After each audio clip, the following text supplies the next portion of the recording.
You're listening to the Yes Connect Business Podcast. Welcome. Come with me, your host, Sean Hibbs of the Yes Connect Business Podcast, as I go deep into the culture of the business world to uncover the answers on how we can stay connected in business and in our lives. I will speak with business owners, wellness, and peak performance experts on how they have implemented corporate cultures and personal philosophies that keep them emotionally connected and happy. You'll also hear how these experts are not only happy, but successful in their businesses because they've improved their business's productivity, efficiencies, and most importantly, because of being happy, they've actually improved their bottom lines. Simple, right?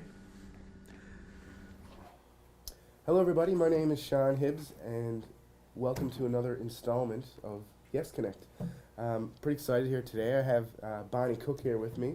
Bonnie's a business owner in the local business community here in Newfoundland. She owns a company called AbbyShot Clothier. What's really amazing about what Bonnie does is she's the creator of world-class licensed clothing. And really what her clothing is about is allowing fans to dress up as their heroes. It is, exactly. Which is a pretty amazing thing. What's really also amazing about Bonnie is that she believes she has a passion for transforming workplaces. And, you know, Yes Connect is obviously about mindfulness. And one thing that Bonnie really incorporates in her daily practice with how she treats her employees, her partners, her anyone she has to work with, is she always has this sort of mindfulness in mind. So to start off there, Bonnie, I just wanted to talk a little bit about your passion for changing workplaces. What's it about? Because I guess you could say we do sell coats here and we love to sell clothing and make people feel better about themselves, but really at the end of the day we love working together here because the environment that we've created is not just me, it's everyone here, is all about tapping into their highest potential, really. So it's built around integrity, respect for one another, truthfulness, being totally responsible. What's in your job description is what you're really responsible for. And when you have really good integrity around that, there's just success. And people are growing. I can see them all. They're actually transforming into better feelings around themselves for their work. And everybody seems to really enjoy what they're doing here. So was AbbyShot always, I mean, obviously you talk about the idea of transforming, so AbbyShot must have been, you know, in a different place than sort of where it is now with the idea of Yes. You know, this mindfulness and stuff like that. So explain explain sort of the origins of where AbbyShot came from and how you got into that transformational mindset.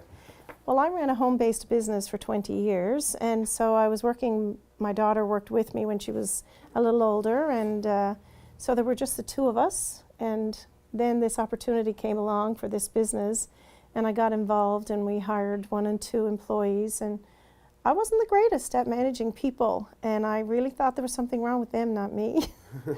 And so I decided to start looking for some tools to help me be a better communicator, because I knew that was something that was frustrating me. And so I started doing some classes in transformational training and working with other people around town to help me to get new tools for discovering how to help people to become more responsible and what we're getting from that. So from a situation of, you know, I was actually trying the only way I knew was to almost lay something guilty out to help to get people to do things, and it really wasn't working for them or for me. So I began using some of the tools I was learning about communicating, and I became a much better listener of what they wanted. So as the employees were opening more up to me and we were all being truthful together, I could see that more opportunities were coming around us. And by creating a work culture like that, it has allowed me to attract that type of person into the company. So people who are open to real conversations about communication. Yeah. That's what's really happening. So the old way, I guess, was sort of the more of a hierarchical kind of, get this done or you're going to be fired kind of context. Why isn't this done? Yeah. And now it's, I don't have to feel like I have to see what everybody else does, because I've let go of all that control feeling. I love to oversee it and be part of it, but now they come to me saying, look what we've got done here now, look, we're ready to launch this or that, or come see this new product, and everybody's working really independently now, and it's just creating such a great energy for working in. It really is, it's fantastic. We've had people come in here, professional people, who've said, what's going on in here? There's some kind of weird energy when I walk in, and I just sort of giggle. Because I know that it's the energy, it's the vibration that these people are creating here in this workplace. Mm-hmm. It's truly a vibration, and a good one. Yeah, it's almost, as we were talking about the other day, it's almost palpable. It you is. Walk in and you can it's almost truly. touch the energy that's yes, in here. yeah, for sure. And that really intrigues me too, because when I look at sort of businesses that are trying to get into that.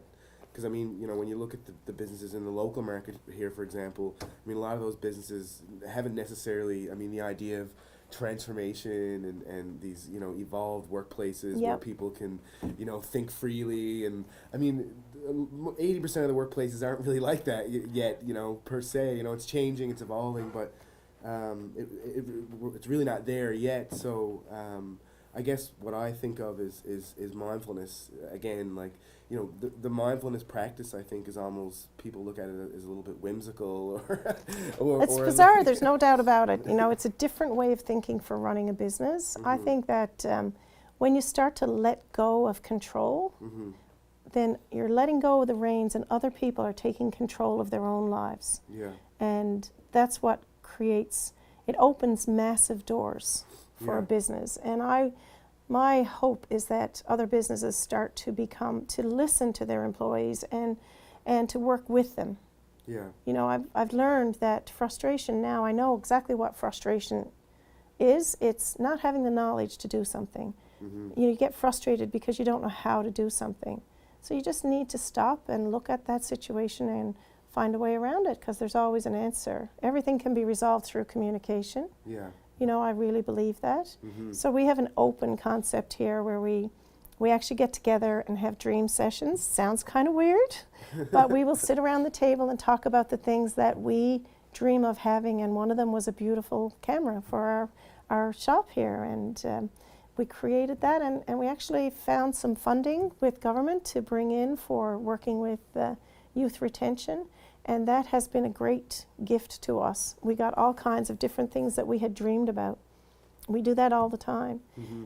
And there was a time when we felt like we were working and struggling, and it's like going through mud with big boots on, Yeah. But now it's not like that anymore. It's the opportunities are coming to us now, mm-hmm. instead of us looking for them. It seems like we've opened so many doors that are just making us have a great time. We're getting to travel all over the world. We're getting to learn about ourselves, and mindful conversations. The way we talk about things now is just from a different perspective. Mm-hmm. It's really awesome. Yeah, that is truly amazing. I think all businesses should be more like that. I think the challenge is trying to integrate mindfulness. Just these. It's fear for a business owner, because. Mm-hmm. But I was taught that on the other side of fear is greatness. Yeah. And I thought it was the silliest thing when I first heard it. Yeah, whatever, on the other side of fear. But now I know that when you let go of all that, that more comes in. Yeah. And it's just being aware of your conversation, how you're interacting with people. That's mindfulness to me. Mm-hmm. How you're communicating. You'd mentioned about where AbbyShot originated. So 20 years ago, you had a sewing business, and then from home, and then you sort of moved Stepped out in the real world. Yeah. That's what it was for me. Yeah. So what inspired you to do that? I have no idea. I just remember being scared to death. Yeah. Thinking, what am I doing? I've been able to stay home and work in my jammies, and I did a lot of work then. I was really turning quite a bit of work for sewing at home then, sewing for all kinds of performance groups around town. Okay. But I just felt like I needed to step it up and see if it was something that I needed to do. I'm not exactly sure what got me to. I remember being started in the business only a couple of months, and I remember one morning standing in my room in my bedroom saying, okay, Bonnie, this pain in your stomach now is caused by what's going on. So what is really going on here? Are you going to step forward and get into this business full-fledged? Because once you step forward, there's no turning back. You have to keep going, because I'm not a quitter. Yeah. I have to, if I start something, I want to finish it and fix it and do it the way it needs to be done. And then I said, or are you just going to step back now and say, no, this is fine. This is not really for me. Yeah. And something inside me said, get that foot forward now. Get it out now. And I did. So I didn't even stop very long to hesitate at that moment. I just moved forward and said, this is how it's going to be. I'm going to go up to this. I have no idea what I'm in for. Yeah. But it has been the most amazing learning of my whole life.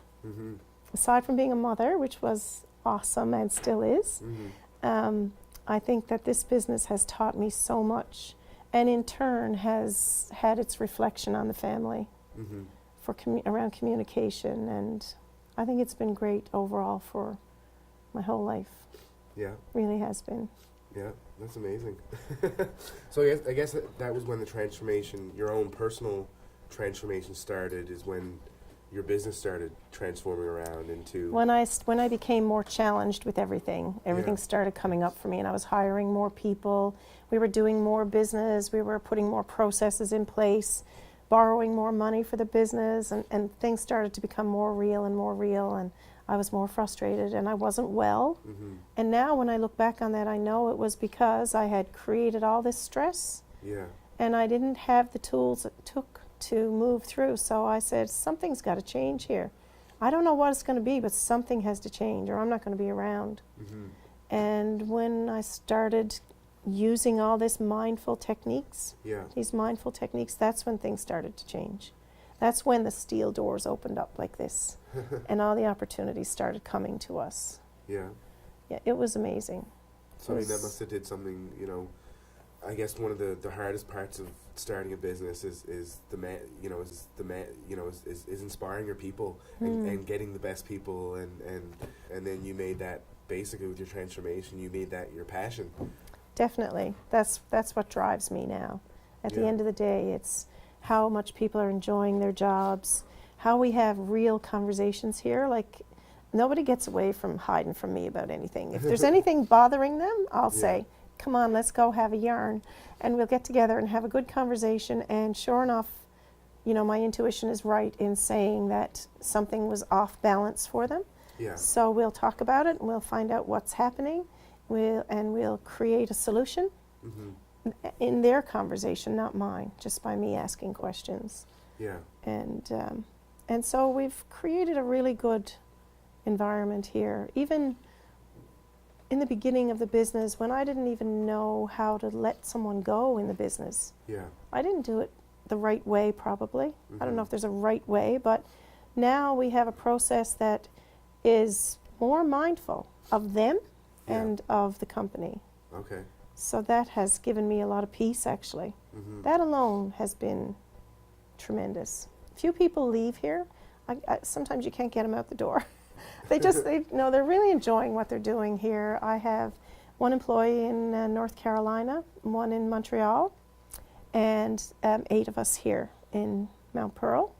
And they all work together as a team. They're so balanced. If somebody is off a bit, they'll help one another to bring the balance back. And they've all become more intuitive themselves. They can sense if something's not quite going the way we all want it to. Yeah. They've learned a lot. Our conversations around egos have been a bit challenging, but we use humor to deflect that, and and that all works really, really well. We bring Ahmed in, and he sits up on your shoulder sometimes, and and helps you to kick that ego, and get that moved along. But it's been a tremendous learning curve for me. It really has been. I think it's always a challenge to work with all creative people too, because I come from a creative background Yes. as well, and when you work with creative people, we all have a certain, like you mentioned, I mean, you like to do a really good job on the things that you Yes. do, and Yeah. we all have a little bit of ego, I think, Yep. with our work and the quality that we want, you know. Right. But at the same time, I think it's all about that balance, you know, of ego and. Well, when you start to recognize that coming up, then your responsibility towards respect for one another comes into the picture more. Yeah. And you start to use the tools that you have to level that out and let someone else's perception appear. And you really need to take the time to listen to it. Mm-hmm. So that makes a huge difference in people being really happy in their jobs. Mm-hmm. And, it's just what brings, we use humor here all the time. We stop for water breaks in the afternoon to rehydrate our brains, which is a little bizarre. Mm-hmm. People don't do that in business, but we stop and we turn on wimp.com and we laugh and laugh for a while, and then we just get back to work and everybody's more revived, and it's like you've shaken the woolies out and you're fresh to get back at it again, Mm-hmm. So that works really well for us. Yeah, that's amazing. So I got one question for you, and this is a question that I ask everybody, is what is one daily mindful practice that you would like to I guess, offer up to the entrepreneurs, to the business owners, to the pioneering individuals out there? What's one daily mindful practice that you'd recommend that you think could work really well, that you practice every day? Well, I do my top 3. Yeah. And then below that, every morning we all do our top 3 here. Yeah. We list our top 3, and as we pick away at those, we'll add another one if there's something big that needs to be done that day. Okay. We also post our accomplishments underneath that, just for one another. Yeah. And what that really means is, what have you done for the company today to help us move forward? Yeah. So it could just be sent in a proposal for, well, that's not really small, but that's a big thing. But, Yeah. it's something that you were responsible for and you've got it done. It's kind of off your checklist. Mm-hmm. And so it makes you feel like you've accomplished something when you've got a list at the end of the day Yeah. of things that you've been working on all the time. Mm-hmm. And I think that the conversation here daily is about us moving forward and looking for solutions. We never look at it as, oh my God, we got all these problems. I guess we occasionally do because we're human. Yeah. But if someone else falls back into that, Mm-hmm. which is likely going to be me, Yeah. my staff now will come into the picture and say, okay, we need to look at what's happening here. So let's find a solution for these things together. Yeah. It's amazing. What I did is I polled some people on Facebook, and they had some specific questions that I wanted to they wanted to ask you. So I'm just going to kind of mention first names here, and just once the podcast is actually launched, you can view all the information of the people who commented below. Oh, good. And you can kind of say, why did you ask me that question, right? So, question from Krista. I thought this was, you sort of answered this a little bit with the discussion we already had, but what is the greatest benefit to your business, the team, and to yourself as a leader from being a mindful company? What is the greatest Benefit to your business, your team, and to yourself? the personal growth that everybody's experiencing? Yeah, Like we're all feeling like we're stepping up to our greatest potential. yeah, And just as we think we're there, we get hit with a lesson that's just going to take us to the next level. yeah. That's what's happening. So would you say that on a day-to-day basis that the obstacles that you have to go through, obviously mindfulness gets you through that? Absolutely. Yeah. Absolutely. 100%. Nice. So there's your answer, Krista. I had another answer from another question, from Tina, and she said, and you sort of mentioned this already, but Bonnie, can you describe how your business is mindful? I think it's bringing the tools around the conversation of integrity and fear and being responsible. Those are the things that have made us become a more mindful company. Truth and respect for one another. Mm-hmm. That brings an openness that just is an environment to flourish in. Yeah, that's amazing. So Tina, there's your answer there, straight from the horse's mouth. That didn't sound. Did you just call me a horse or a soul? We can cut this back. I did the coughing and the coughing and the cursing at each other because I just said something. You called me a horse's arse. We could just say horses. Totally didn't. My flu brain isn't working right. Leave me alone. So Bonnie, you know, in all the interactions that I've had with you, I've noticed one thing about you that, you know, you really you're very intuitive, and I'm just wondering, you know, with all the mindful practices that you have and the cool culture that you've integrated at AbbyShot, where does the intuition fit in? Is that obviously that's a huge part of being able to do and accomplish what you've done with, you know, the corporate culture here? I think there was a time when I thought the word intuition was something that you probably had a little bit of witch in you, and you were, you know, you had some special sense about you. But to me, intuition is really just your gut telling you from past experiences what it is that which direction you really should be going in. Mm-hmm. So for me, that's what intuition is. And we've had lots of experiences here. I got a few years under my belt. Yeah. And I think that's a gift, to be able to draw on your intuitive feelings, mm-hmm. to see which direction you feel you should be going in, for sure. And sure as anything, if I don't follow my intuition, I'll end up with a big lesson to have learned. Yeah. Mm. Well, there you have it. It was amazing talking to Bonnie. Thank you very much. It was great to have you at the Yes Connect, Bonnie. Thank you. On the podcast where you can get a hold of Bonnie. I'll have the website address, her email address. And you know, if you want to live your dream as a hero, you know, give Bonnie a call. For sure. Thank you very much. She'll get you into the stall of your dreams. No. So, anyways, so that's it for Yes Connect. If any of you want to get a hold of me, you can get a hold of me just beneath. My Twitter handle is on there, my email as well. And that's it for Yes Connect. Thank you for joining me again this week, and thank you to Bonnie, and see you guys later. Thank you. All right, we're done? Excellent.